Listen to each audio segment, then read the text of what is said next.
Good morning, નમસ્કાર. કેમ છો? મજામાં? એકદમ બરાબર તબિયત બધાની હશે વિદ્યાર્થી મિત્રોની, એવું આપણે આશા રાખીએ. બરાબર, આપણે કન્ટિન્યુ જોઈએ ચેપ્ટર નંબર 5 સાતત્ય અને વિકલન. સ્વાધ્યાય 5.2 વિકલનના આપણે સૂત્ર જોયેલા, થિયરી જોઈ હતી અને એના થોડા દાખલા આપણે જોયેલા, દાખલા નંબર 6 સુધી. આપણે કન્ટિન્યુ જોઈએ દાખલા નંબર 7. મિત્રો, વિકલન છે x ની સાપેક્ષે વિકલન કરો એવું આપણે રકમની ઉપર લખેલી છે. 1 થી 8 દાખલા છે. બરાબર, તો સ્વાધ્યાય 5.2 આપણે કન્ટિન્યુ આગળ જોઈએ મિત્રો. આપેલા પદને સૌથી પહેલા આપણે શું કરશું? y કહી દઈએ આને. અને શું કહી દઈએ? y. તો y બરાબર 2 √ cot x નો સ્ક્વેર, આ રીતની રકમ છે. બરાબર, આપણે મેળવવું છે x ની સાપેક્ષે વિકલન dy by dx. બરાબર, તો dy dx અને આ જે પદ છે એ આપણું 2 √ cot x સ્ક્વેર આ રીતનું છે. બરાબર, આનું આપણે વિકલન કરવાનું. મિત્રો, તમને ખ્યાલ છે √x નું વિકલન શું થાય? √x નું મેં તમને કીધેલું, આપણે કોઈ પણ હોય આને θ સમજો તો x સમજો. x નું વિકલન dy dx ની સાપેક્ષે કરો તો આનું થાય 1/2 √x. ડાયરેક્ટ પણ આપણે કીધેલું. બરાબર, ઘાત આગળ ઘાતમાં એક ઘટાડો. બરાબર, એ રીતે આપણે આનું પણ કહી શકાય. તો આ √x ગણો, આ 2 અચળ છે, 2 બહાર નીકળી જાય, 2 બહાર આવી ગયું. બરાબર, 1 આનું થશે 2 √ cot x સ્ક્વેર. બરાબર, અને આ છે આપણો આખું જે છે એ x હતું, x નું ફરીવાર વિકલન થશે dy dθ. તો dy dx અહીંયા જે પદ છે એ આપણું છે cot x સ્ક્વેર. સમજાણું મિત્રો કે ના સમજાણું? પદને બરાબર સમજતા જજો. આ આપણું x હતો, x છેદમાં ગયો. હવે આ જે θ, આ √ હતું x, તો આને હવે θ નું ફરીવાર વિકલન કરવું પડે. ચાલો એનું આગળ સાદું આપી, આ 2 જશે મિત્રો. તો અહીંયા વચ્ચે 1/√cot x સ્ક્વેર. બરાબર છે. હવે અહીંયા cot x નું શું થાય? તો cot x નું થાય cos x સ્ક્વેર x. હા કે ના? cos x સ્ક્વેર x થાય. પણ ફરીવાર x નું થશે, x સ્ક્વેર અહીંયા પાછું આપેલું છે એટલે ફરીવાર થશે, તો dy dx x સ્ક્વેર. બરાબર, તમે ડાયરેક્ટ પણ લખી શકો. હવે મિત્રો અહીંયા માઈનસ આપણે આગળ લખી નાખી, cos x square x square અને છેદમાં √cot x સ્ક્વેર, આ રીતનું પદ થશે. સમજાણું મિત્રો? અહીંયા x સ્ક્વેર નું વિકલન શું થાય? તો 2x. બરાબર, હવે અહીંયા આપણું એક સિંગલ પદ થઈ ગયું. હવે આની આગળ કોઈ વિકલન નથી. સમજાણું મિત્રો? આપણે 2x ને આગળ લખી નાખી. સાદુરૂપની અંદર થોડુંક આપણે અહીંયા સમજવાનું એ રહેશે કે આપેલા જે પદ છે મિત્રો, આપેલા જે પદ છે એની અંદર થોડુંક આપણે એની અંદર સાદુરૂપ આપી. જો દાખલો અહીંયા પૂરો ગણી શકાય, પણ આપણે થોડુંક સાદુરૂપ આપી તો cos x સ્ક્વેર છે શું છે? પહેલા તો 2x આગળ લખી નાખી. cos x square x square છે. બરાબર, તો એને આપણે ફેરવવું હોય તો 1/sin સ્ક્વેર x સ્ક્વેર કહી શકાય. હા કે ના? અહીંયા આપણે કાઉન્સ કરીએ એટલે સ્ક્વેર ભેગો ના થાય. બીજી વસ્તુ, cot નું આપણે અહીંયા મિત્રો સાદુરૂપ આપવું હોય તો cot નું શું આપી શકાય? તો cot નું સાદુરૂપ આપી શકાય cos x square sin x square. હા કે ના? બરાબર, હવે sin x સ્ક્વેર જે છે છેદનો છેદ અંશમાં કરીએ કઈ, તો છેદનો છેદ અંશમાં કરો એટલે પદ આ રીતનું થાય -2x. અહીંયા √ ની અંદર sin x નો સ્ક્વેર અંશમાં જતો રહ્યો, છેદમાં શું છે? તો છેદમાં છે sin સ્ક્વેર x સ્ક્વેર, આ રીતે લખી શકાય. અને ઇન્ટુ અહીંયા જે છે, અહીંયા હવે આપણી પાસે cos x સ્ક્વેર વધ્યું આ રીતનું. બરાબર, હવે મિત્રો અહીંયા જો આની કેટલી ઘાત કહેવાય? 1/2. આની કેટલી ઘાત છે? 2. હા કે ના? તો આ છેદમાં જાય તો બાદબાકી, અહીંયા 2x m9. આની જે છે ઘાત એમાં sin x સ્ક્વેર ની આખાની 1/2 ઘાત કહેવાય. બરાબર, અહીંયા sin સ્ક્વેર છે તો અહીંયા sin x સ્ક્વેર એક અલગ કરી નાખી, ઇન્ટુ sin x સ્ક્વેર અલગ કરી નાખી, ને ઇન્ટુ અહીંયા જે પદ હતું એ તો છે તે √cos x સ્ક્વેર. સમજ્યા મિત્રો કે ના સમજ્યા?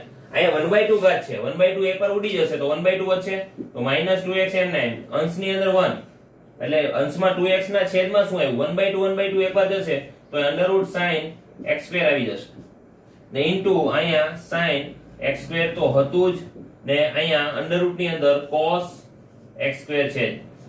બરાબર, થોડુંક આપણે સાદુરૂપ આપી. આ બે √માં છે તો ગુણાકાર કરીએ કાઈ, બંનેને ગુણાકાર કરીએ તો કોમન લખી નાખી, તો અહીંયા આવશે -2x ના છેદમાં આ sin x સ્ક્વેર વાળું પદ સિંગલ છે તો આપણે એને સિંગલ રહેવા દઈએ. બરાબર, આને બંનેને ભેગું √ ની અંદર લખીએ તો આ રીતે લખાય કે sin x square * cos x square. બરાબર, હવે મિત્રો અહીંયા સૂત્ર બનાવવા માટે હું આને 2 વડે અહીંયા ગુણું. જોજો હું અંદર અહીંયા અંડરરૂટ ની અંદર 2 વડે ગુણ્યા તો મારે 2 વડે અંડરરૂટ ની અંદર ભાંગવું પડે. અંડરરૂટ 2 વડે ગુણ્યું એટલે અંદર નાખી દીધું અને ભાંગ્યું એટલે બહાર નીચેની સાઈડ. છેદનો છેદ ક્યાં જાય? અંશમાં. આ સૂત્ર બની ગયું sin 2 sin θ into cos θ. 2 sin θ into cos θ ગુણિત ગણિત બરાબર રીતે તમે જાણો છો. તો આ સૂત્ર બની ગયું sin 2 θ. બરાબર. તો આ સૂત્રનો આપણે અહીંયા શું કરીએ? ઉપયોગ કરીએ. તો આપણને એક થોડુંક સાદરૂપની અંદર અલગ પદ મળશે. એ પદ આ રીતનું હશે કે અંશમાં થઈ જશે -2 √2 into x. આ કે ના? આ √2 ક્યાં ગયું? અંશમાં ગયું. sin x² હતું જ. હાલો sin x² હતું જ. બરાબર. અહીંયા શું બની ગયું? sin 2 θ. sin 2 θ એ અંડરરૂટ ની અંદર આવશે. અંડરરૂટ ની અંદર sin 2 θ. θ અહીંયા છે x². તો અહીંયા આવશે x². સમજાણો મિત્રો? તો આ રીતે આપણે અહીંયા સુધી પણ એનું સાદરૂપ આપી શકાય. બરાબર. sin 2 θ નું પણ આપણે સાદરૂપ આપી શકાય, પણ આપણે અહીંયા સુધી રહેવા દઈએ. સમજણ પડી કે ન પડી? તો મિત્રો આ દાખલાને અહીંયા સુધી તમે અટકાવી દો તો પણ ચાલે. ઘણીવાર MCQ ની અંદર આપણને થોડુંક આગળના સ્ટેપ પૂછતા હોય તો આપણે થોડુંક સાદરૂપ આપવું પડે. સમજાણો મિત્રો? દાખલા નંબર 7 લખી કાઢો.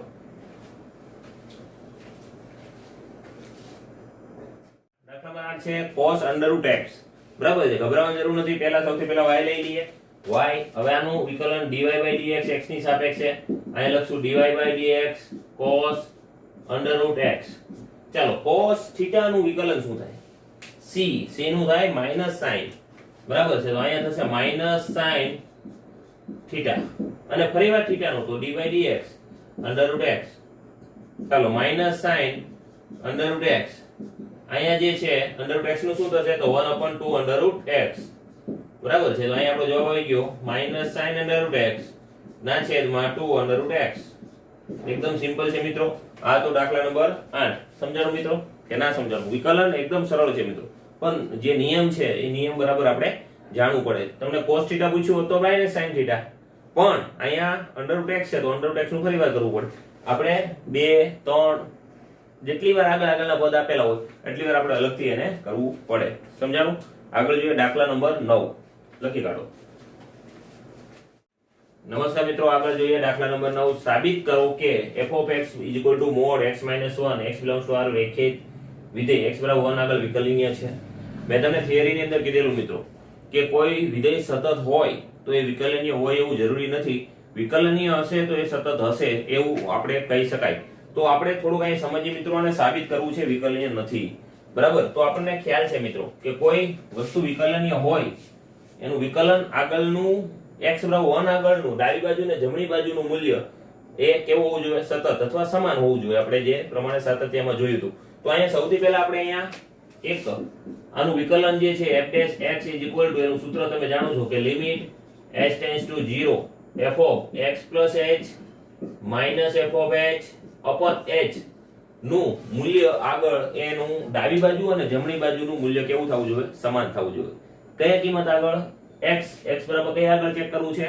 1 આગળ. તો 1 આગળનું ડાબી બાજુનું વિકલન અને જમણી બાજુનું વિકલન કેવું થવું જોઈએ? સમાન થાય. જો એ વિકલનીય છે એવું કહેવાશે. તો આપણે પહેલા ડાબી બાજુનું લઈએ. બરાબર. તો અહીંયા લેફ્ટ હેન્ડ સાઈડ નું આપણે અથવા રાઈટ હેન્ડ સાઈડ નું કોઈ પણ લઈએ, પણ બંનેની અંદર ફરક આવશે. Right hand side f(x) limit x tends to 0 f અહીંયા કયા કિંમત આગળ લેવાનું છે? x બરાબર 1 માટે આપણે લેવાનું છે. તો x બરાબર 1 માટે લેવાનું હોય તો અહીંયા થશે 1 + h - f(1) બરાબર. અહીંયા x આવશે f(x) બરાબર. તો f(1) upon h એટલે h. ચાલો, અહીંયા હવે જે મિત્રો અહીંયા જે વિકલનીય રાઈટ હેન્ડ સાઈડ નું લીધું 1 + h લીધું. હવે અહીંયા માની લો લેફ્ટ હેન્ડ સાઈડ નું હોય, કમ્પેરીઝન કરતો જાવ એટલે ખ્યાલ પડે. લેફ્ટ હેન્ડ સાઈડ f(x) લેવું હોય, ડાબી બાજુનું વિકલન, તો એની માટેના સૂત્રમાં ફરક આવશે. લિમિટ h ટેન્ડ્સ ટુ 0 અહીંયા આવશે f(1 - h upon f(1) એટલે અહીં x આવશે. x upon છેદમાં -h. બરાબર. ડાબી બાજુનું એટલે માઈનસ. ઓકે, એટલું યાદ રાખજો. ચાલો, હવે મિત્રો અહીંયા જે છે એમાં જમણી બાજુ અને ડાબી બાજુ, તો અહીંયા શું આવશે? લિમિટ h ટેન્ડ્સ ટુ 0 કેના માટે ચેક કરવું છે? 1 માટે. 1 - h f(1) અને અહીંયા છેદમાં -h. સમજાણું મિત્રો? ચાલો, હવે અહીંયા આ થયું આપણું 1 + h. એ આપણે આની અંદર મૂકવાનું છે, પણ પાછો આની અંદર પાછો પ્રશ્ન આવશે, કારણ કે માનાંક વિધેય છે. માનાંક વિધેયને છૂટું પાડીએ તો f of x બરાબર રકમ આ રીતની બને, બરાબર. જો x greater than equal to અહીંયા 1 હોય, 0 અને 0 કરતા મોટું ધન બનાવવું પડે ને, 1 અને 1 કરતા મોટું હોય તો અહીંયા x - 1 આવશે, અને નાનું હોય તો 1 - x. કેના માટે? x less than 1 માટે. સમજાણું મિત્રો કે ના સમજાણું? આ તમે જાણો છો કે આપણે માનાંકનો મતલબ જ ધન રહેવો જોઈએ. ધન બનાવવા માટે આપણે શું કરવું પડે? એને જો 0 કરતા 0 અને 0 જેવી કિંમત માટે એ મૂલ્ય એમને રહેશે, પણ નાની કિંમત લેશું એટલે ઋણ થશે. ઋણને પાછું ધન કરવા માટે ઋણ વડે ગુણવું પડે તો જ એ ધન થશે, નહીં તો ધન થશે નહીં. ઓકે, એટલે આપણે અહીંયા 1 - x માટે less than 1. એટલે આ આપણી માટે ડાબી બાજુ થયું, આ જમણી બાજુ થયું. આ મગજમાં ક્લિયર રાખજો. ચાલો હવે આપણે ત્યાં કિંમત મૂકી દઈએ તો અહીંયા શું આવશે? Limit h tends to 0 f of 1 plus h. તો અહીંયા x - 1 છે તો અહીંયા આવશે 1 plus h minus 1. આપણે કિંમત મૂકી અને f of 1 આગળની કિંમત તો 1 જ છે, હા કે ના? ચાલો h 1 આગળની કિંમત થાય 1 minus 1. ઓકે, ચાલો h એટલે h. Limit h tends to 0. અહીંયા 1 અને 1 ઉડી જાય તો અહીંયા h વધે, હા કે ના? માઈનસ અહીંયા શું થઈ જાય? 0 છેદમાં h. તો પદ આ રીતનું આવશે કે limit h tends to 0 h upon h. આ રીતે થયું મિત્રો. લિમિટ h ટેન્ડ્સ ટુ 0, આનું મૂલ્ય કેટલું થઈ જાય? 1. તો આપણે આપેલા દાખલાનું મૂલ્ય પણ કેટલું થઈ જાય? 1. સમજાણું કે ના સમજાણું? ચાલો એવું જમણી બાજુ આપણી તો લિમિટ h ટેન્ડ્સ ટુ 0, કિંમત આપણે આમાં મૂકવાની છે તો 1 minus h આપણે મૂક્યું. સમજાણું? -1 મૂકો તો 1 મૂકો તો 1 minus 1 છેદમાં -h. ચાલો લિમિટ h ટેન્ડ્સ ટુ 0, અહીંયા માઈનસ અંદર ગુણી નાખો, 1 1 ઉડી જાય, માઈનસ માઈનસ આ કેવું થઈ ગયું? પ્લસ, હા કે ના? અને અહીંયા -0 છે એટલે 0 અને છેદમાં -h. તો લિમિટ h ટેન્ડ્સ ટુ 0, અહીંયા એવું -1 તો અહીંયા જવાબ આવશે -1. આ -1 અને +1 સમાન કહેવાય? ના કહેવાય. તો રાઈટ હેન્ડ સાઈડ નું મૂલ્ય આ છે આપણું રાઈટ હેન્ડ સાઈડ નું વિકલન નું મૂલ્ય અને લેફ્ટ હેન્ડ સાઈડ નું વિકલન નું મૂલ્ય સમાન થતું નથી. એટલે આપણે અહીં લખશું right hand side f of x અને left hand side f of f dash x એ સમાન નથી થતું. માટે આપણે કહી શકાય f એ x બરાબર 1 આગળ વિકલનીય નથી. વિકલનીય નથી. સમજાણું મિત્રો? છે ને એકદમ ઈઝી દાખલો. તો આ તો આપણે સાબિત કરવાની વાત, એટલે આપણે સાબિત કર્યું. સમજાણું મિત્રો? ડાબી બાજુનું વિકલન અને જમણી બાજુનું વિકલનના મૂલ્ય કેવા થવા જોઈએ? સમાન. કયા? એ બિંદુ આગળ તો જ એ કહેવાશે, નહીં તો કહેવાશે નહીં. લખી કાઢો. ચાલો મિત્રો આગળ જોઈએ. દાખલા નંબર 10. દાખલા નંબર 9 જેવો જ છે કે સાબિત કરો કે મહત્તમ પૂર્ણાંક વિધેય f of x = box x. બરાબર. 0 less than x less than 3 આ કિંમતની વચ્ચે જ આપણે જોવાનું છે. x બરાબર 1 અને x બરાબર 2 આગળ વિકલનીય છે એવું કીધું. તો સેમ આપણે થિયરી યુઝ કરશું જેમ આગળના દાખલામાં આપણે કરેલું કે અહીંયા બે બિંદુ આગળ છે તો બે વાર દાખલો થશે. કેટલી વાર થશે? બે વાર. સમજાણું? ચાલો સાબિત કરો કે મહત્તમ પૂર્ણાંક વિધેય f of x = mod x. Sorry box x. ચાલો f of x બરાબર આપણને આપ્યું છે box x. એટલે અહીં અગત્યની વસ્તુ આ જોવાની. બીજું 0 less than x less than 3 0 થી 3 ની વચ્ચે આપણે અહીંયા ગણવાનો છે. તો પહેલા આપણે સમજી લઈએ મિત્રો કે 0 થી 3 ની વચ્ચે એટલે શું? તો f of x માટે અહીંયા પણ ચિહ્ન વિધેય બનશે. કઈ કિંમત માટે? તો માની લો તમને સંખ્યા રેખા આપણે સમજીએ મિત્રો કે અહીંયા 0 હોય, અહીંયા 1 હોય, અહીંયા 2 હોય, અહીંયા 3 હોય. બરાબર. બોક્સ x નો મતલબ શું થાય તમને ખ્યાલ છે મિત્રો? કે માની લો કે અહીંયા 0.1 થાય તો પણ બોક્સની અંદરની કિંમત 0 થાય, 0.2 થાય તો પણ બોક્સની અંદર કિંમત 0 થાય, 0.9 થાય તો પણ બોક્સની અંદર કિંમત 0 થાય.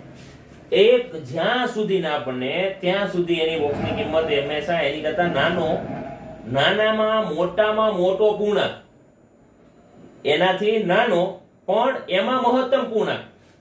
માની લો 0.9 એટલે અહીંયા આવે એક્ઝામ્પલ તરીકે. હવે આ બિંદુથી નાનો એટલે આ બાજુ જવાનું ડાબી બાજુ, એમાં મહત્તમ પૂર્ણાંક. એમાં નાના તો ઘણા બધા પૂર્ણાંક આવે પણ એમાં મહત્તમ પૂર્ણાંક કયો લેવાનો? જે મોટો હોય એના. તો એના પછી તરતનો નાનો પૂર્ણાંક કયો થયો? 0. તો 0. માની લો 1.2 લીધું હોત તો 1 આવત, 2.3 લીધું હોત તો 2 આવત, 3.5 લીધું હોત તો 3 આવત.